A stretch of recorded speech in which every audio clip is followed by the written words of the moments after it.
Amahan nga langit nun, daghang salamat sa kadako sa imong gugma kanako. Ibuhat nimo ang tanan aron ako na makasasala, makatuol, makasangkit, makapangayo og tabang, diha pa nimo. Nakita nimo ang kahimtang sa akong kalag.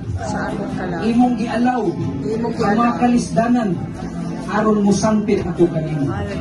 Kung niini nga kapunon karon, akong giila na ako makasasala o nagkinahanglan sa kaluwasan. Akong giila o akong gidawat ang imuhang pagka-Diyos sa akong kinabuhi. Salamat sa kaluwasan na karon Ginoong taknaa, imo nang gisulat ang akong ngalan sa libro sa kinabuhi.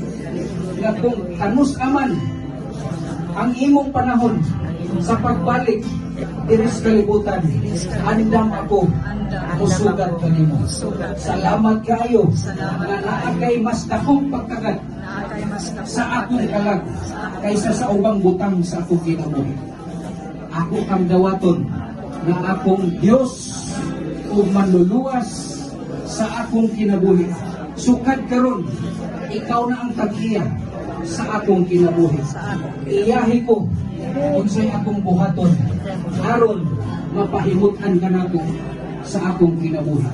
Daghang salamat Ginoo.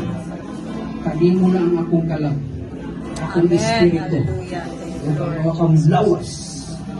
In Jesus' name, Amen. Amen. Kung doon ay mga yung mga